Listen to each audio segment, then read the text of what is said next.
ભાવનગર શહેર તેમજ ગ્રામ્ય વિસ્તારમાં રસ્તાઓની હાલત અત્યંત દયનીય બની ગઈ છે। શહેરની અંદરના રોડ હોય કે ગ્રામ્ય વિસ્તારોના રસ્તા, બધે જ ખાડાઓનું જાળું ફેલાયું છે। નેશનલ હાઈવે પર અનેક ખાડાઓ ઊભા થતાં વાહન ચાલકોને ભારે મુશ્કેલીનો સામનો કરવો પડી રહ્યો છે। વરસાદ બાદ રસ્તાઓ બિસ્માર થઈ જતા હાલ ભાવનગરની સ્થિતિ જાણે ખાડા નગરી તરીકે ઉભરી આવી છે। ભાવનગર શહેર અને જિલ્લામાં ચોમાસા આવ્યા બાદ રોડની સ્થિતિ કથળી ગઈ છે। માત્ર 4 મહિનામાં શહેરમાં આશરે 342 ખાડાઓનું રિપેરિંગ કામ મનપા દ્વારા કરાયું હોવાનો દાવો થાય છે। તેમ છતાં ઓનલાઈન અને ઓફલાઈન મળી કુલ 729 જેટલી ફરિયાદો મહાનગરપાલિકા પાસે નોંધાઈ ચૂકી છે। ફરિયાદોમાં મુખ્યત્વે ખાડા, રસ્તા પર પાણી ભરાવું અને રોડ ભૂવા પડવાની સમસ્યાઓનો ઉલ્લેખ થયો છે।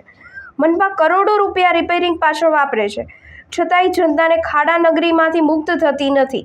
નવા બનાવેલા રોડ પર ગેરંટી પૂર્ણ થાય તે પહેલાં જ બિસ્માર બની જાય છે। ક્યારેક અન્ય વિભાગ સાથેના અસંકલનના અભાવે નવો રોડ બનાવ્યાના બાદ પણ થોડા મહિનામાં જ તોડી પાડવો પડે છે।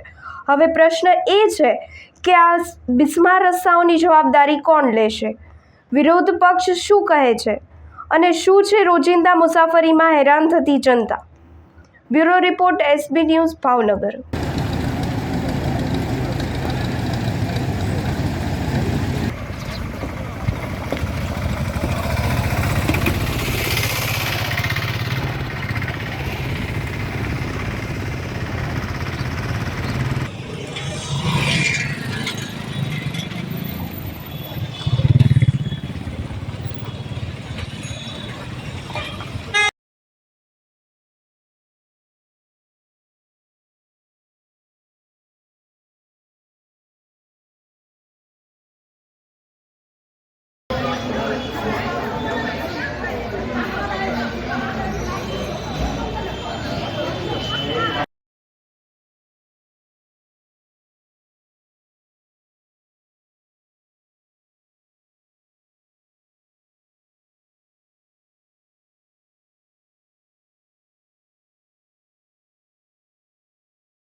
જવું તો પડે પણ મારે ક્યાંય આવવું પડશે ને। હવે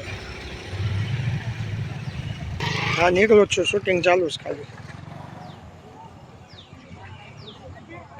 મારું નામ મહેન્દ્રભાઈ સોલંકી, હું વિઠ્ઠલવાડી વિસ્તારમાં રહું છું।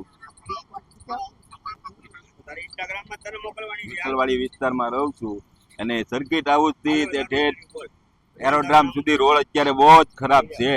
તો સારું કરવા વિનંતી, આપણી સરકાર છે ને આપણે સારું કરવાનું છે, એટલી આપણી વિનંતી છે। ખાડાઓ મોટા મોટા પડી ગયા છે। અકવાડા સાઈડમાં તમે જોવો તો નાય મોટા મોટા ખાડા, 1 કિલોમીટરના ખાડા મોટા મોટા છે। હવે આપણે દવાખાનું હોય, ડિલિવરી હોય, જવું હોય તો કેસ એક્સપાયર થઈ જાય છે। હજી હાલનો જ દાખલો 5 દી પહેલા એક ભાઈને હુમલો આવ્યો તો 2-3 રોદા આવ્યા તો એ 9 કલાક થઈ ગયા। એનું નામ છે શંભુભાઈ સોલંકી, અકવાડા રહે છે।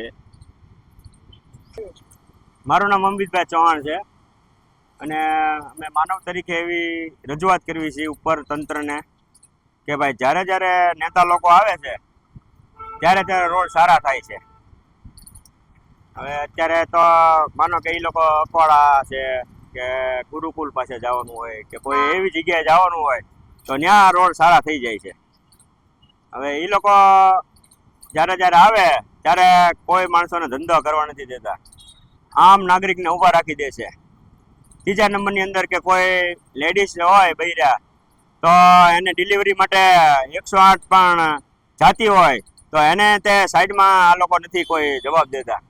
તો ભાવનગરની તંત્ર રાજકારણને એટલી વિનંતી છે કે આપણે કોઈ પક્ષ સાથે કાંઈ લેવા દેવા નથી. કોંગ્રેસ હોય કે ભાજપ હોય કે આપ હોય કે જે કાંઈ હોય, વિરોધ પક્ષના નેતા હોય, પણ આમ જનતા તરીકે અમારે એટલું વિનંતી કરવાની છે કે ભાઈ સર્કિટ હાઉસ પાસે રોડ સારો થઈ જાય છે.